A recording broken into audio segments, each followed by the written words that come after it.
Port Augusta on the Spencer Gulf in South Australia is known for its coal-fired power stations and for the arid country that surrounds it. So it's not the kind of place you'd expect to find a huge greenhouse run on sustainable energy. Is that it? Oh yeah, it is. But just 10 kilometres out of town, here at Sundrop Farms, they're harnessing what they have plenty of, sun and salt water, to bring the desert to life. And it all starts with this impressive 75-metre line of motorised parabolic mirrors.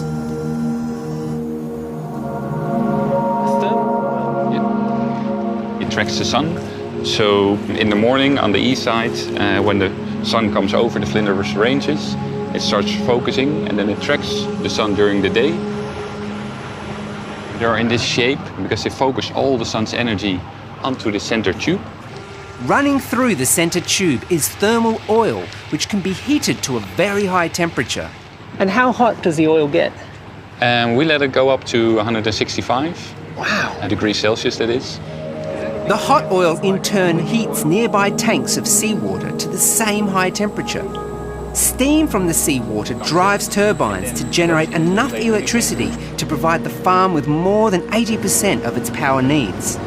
Most of that electricity is used to desalinate the region's abundant salt water into all the fresh water the greenhouse uses. How does this desal work? So you have a lot of seawater coming in these two chambers, and there it meets up with the solar heat coming from the mirrors.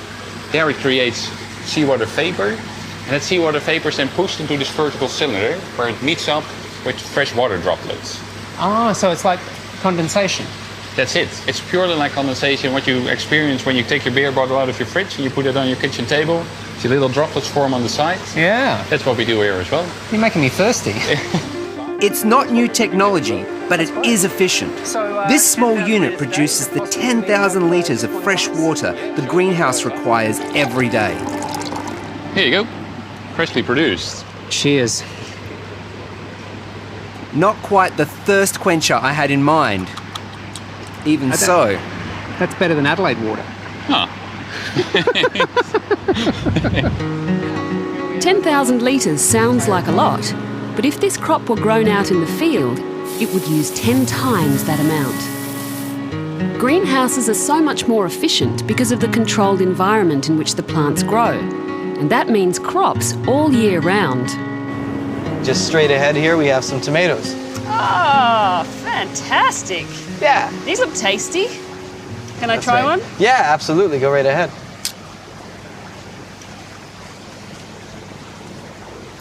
Not too bad, huh? That's a really tomatoey tomato. Good, good. I'm glad you enjoyed it. That's really good.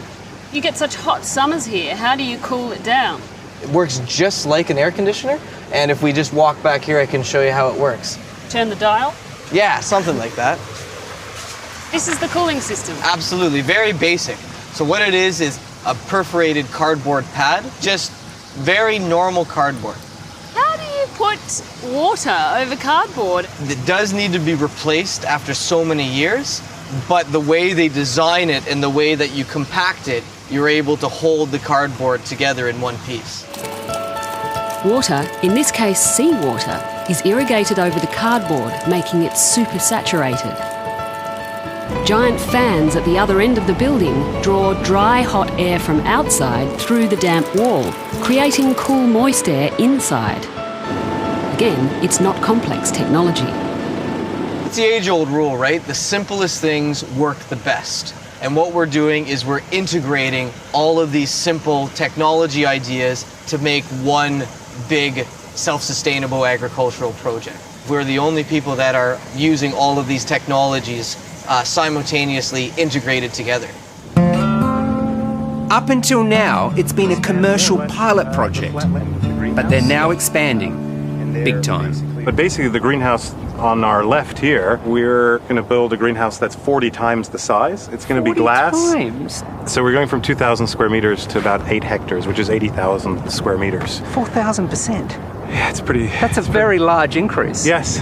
And so how much produce do you expect to get out of that? If we use tomatoes as a reference crop, we'll be producing about 6 to 7 million kilos. Wow. Yeah. You And better we'll be sell them. That's a lot of tomatoes to have on your hands. Yeah, we will.